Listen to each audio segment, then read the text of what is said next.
So with that, I'm going to go ahead and introduce Nathan Webster from the North Carolina DOT. And Nathan is a professional engineer.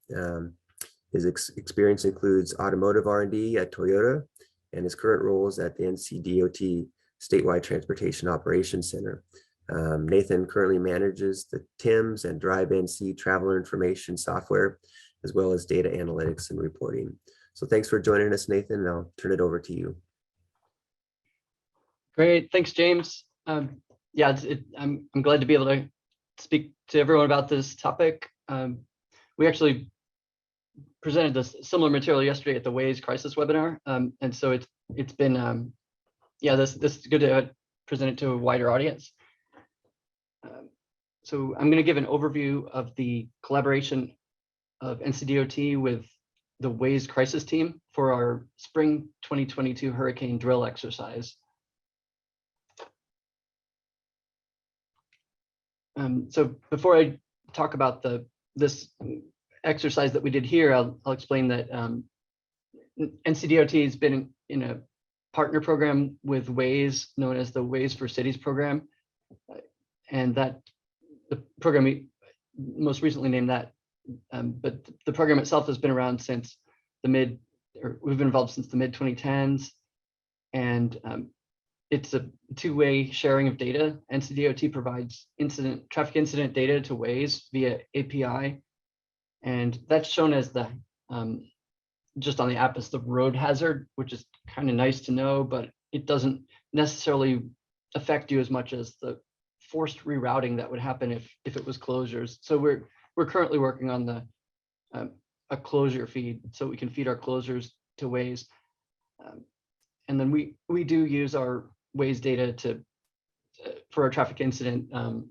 detection, and as one of our incident detection sources at our traffic operations centers as well. So we've been able to use the data in both directions over the years. We're building capabilities on both directions of those. But for this presentation, there's what I was going to speak about the activities that the Waze crisis team has.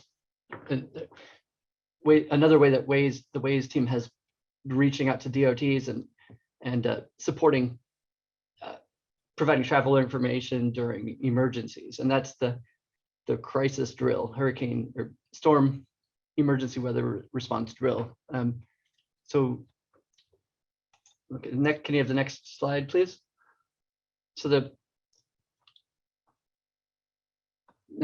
before we get into the collaboration with Waze, I just give a brief overview of Ncdot's activities in general in providing traveler information and traffic management during storms such as hurricanes or large winter storms and so on. So there's the before the storm, during the storm, and after the storm. So as the storm arrival is getting imminent, we've got situations where we're building up our staffing plans, making sure that we're able to handle the situation as it comes through. And so one of the important things is make sure that the roads are available and ready to serve the evacuation, should that be needed for some of these coastal cities. Like North Carolina's got the biggest cities, Wilmington, down in the lower part of the map, and I-40 leads directly away. We want to make sure that the roads are open. So we monitor the traffic flow on the roads, and also through the state, not even here, but like I-77 and I-95 and some of these roads, if there's an evacuation from Florida or places to the south, we want to make sure that they don't get stuck in North Carolina too. So keeping the roads open with like a freeway service, using freeway service patrol and other traffic management activities. Okay, let's have the next slide. Thanks. And during the storm, maintaining the up-to-date road closure information, the navigation portals, Waze, Google Maps, Apple, et cetera, they're going to be showing information to the travelers. One of the activities we do is to make sure that that's showing what's correct. And So we can reach out to them. We've got contacts at each of them, and then we can learn from them too. That it's not rare at all that we'd see something different than ours, where like Waze might report that a bridge is actually open. We can correct our own database as well. So we've done a lot of that during the storms. And another part is the statewide special alert messages. These come onto our drivenc.gov traveler information website as a banner up at the top. And these are useful, just an overall message that everyone wants to know, and also to alert the motorists that, for example, use caution in a winter storm. And then the third one is the IMAP freeway service patrol. So Ncdot can send the patrols to certain areas to keep the roads open and help to clear blockages and such during the time that the storms are they've blocked the roadway. Okay, Vaishali, next slide, please. And then after the storm, we can provide that. We have our data systems that are available to provide the statistics to the media and the administrators, such as the impacted roadways and the status. And yeah, we continue to support the road clearance efforts. Sometimes bridges will be washed out. Things can actually be years in the making before the repairs are underway, but in general, we keep track of the statistics about that and get things back to normal after the storm. Next slide, please. So what we did for this, so that was a little bit in general about Ncdot's storm response activities regarding traffic and traffic information. So what I'm covering today is a drill about that we conducted with Waze.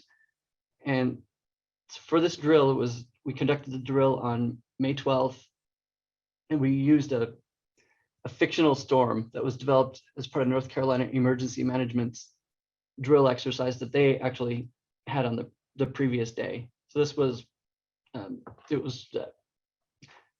Tropical Storm Bruno, which was scheduled in this fictional scenario, was scheduled to arrive on the 14th, start to impact North Carolina on the 14th, make its way across the state, raining a lot, causing a lot of flash flooding and then riverine flooding, which is when it rains up in the mountains and the water washes its way down. It causes the rivers to rise even days later sometimes. So we mapped out that scenario. Next slide, please.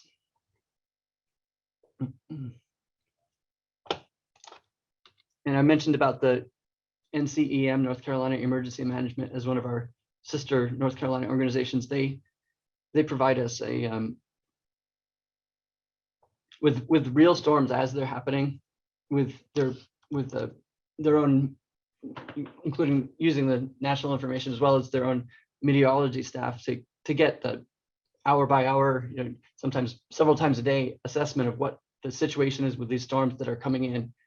And so all the different dimensions you can see, they'll explain about what's happening. And I did mention the traffic impacting ways that storms can impact the roads is storm surge. This is, especially in North Carolina, you've got these inlets that happen to be at the same angle as the spiraling storm, so that like during Hurricane Florence, we saw a lot of like high waters of storm surges that can come in. And so there's a lot of like storm surge modeling, and that's some new technology that's being implemented for some of the prediction. But and then the trees down, things like that themselves. Then you've got the flooding of roads, and then the riverine, and also all these different ways that it can impact. So we use this as our example scenario for this training exercise. Okay, next page, please. So this exercise was rather small scale. I mean, it's in its amount of data, what we did with Waze, but we just practiced getting information to Waze so that they could, provide it to the app users as in the case. But this is, of course, it's just a practice. So I'll explain about the data we shared with Waze and the Waze response. So there were three types. There's the road closures. Shelters are available by Waze. We opted out of using them for this exercise just because NCDOT doesn't maintain the list. It's maintained by FEMA. And so we generally point to that information. We actually ingest the API of that in our travel information website, Drive NC. But for Waze, when the time comes, Waze crisis team could generally just get it from FEMA as well, and we can help them with that. But we didn't include it in this exercise. And then the evacuation zones is the third type. So I'll cover that in the next few slides.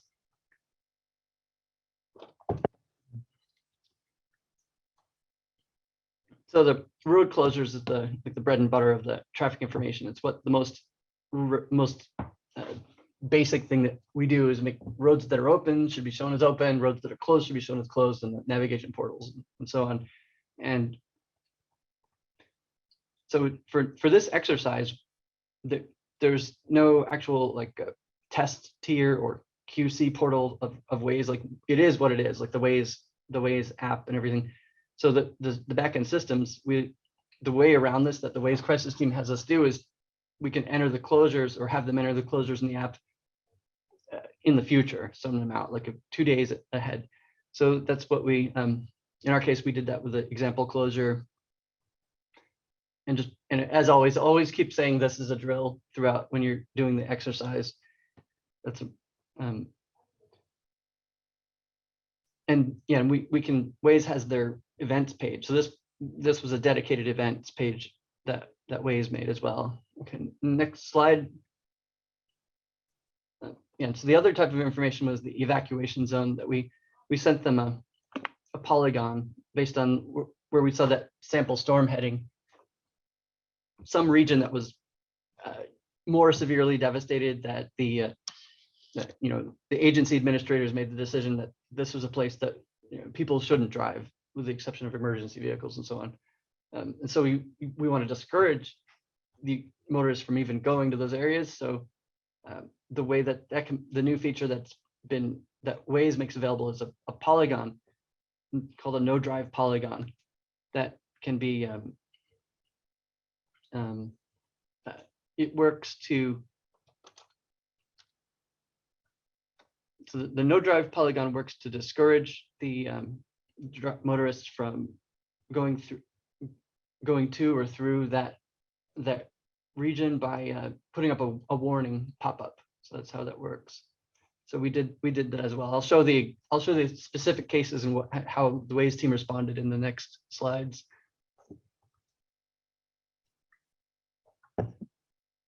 So for the road closures, the Waze crisis team created the mock event on the Waze map editor, and they also maintained a Google map listing the road closures. So here's an example.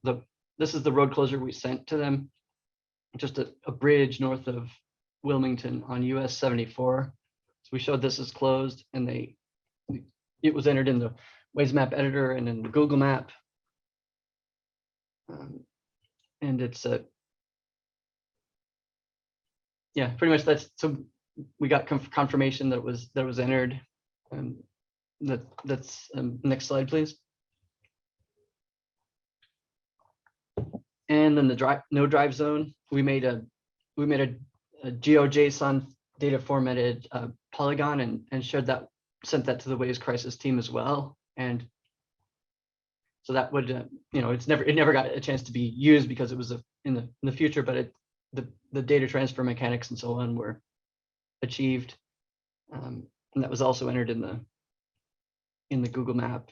So had that been active in like a real storm, that polygon would be working to discourage people from traveling to or through those areas. Next slide.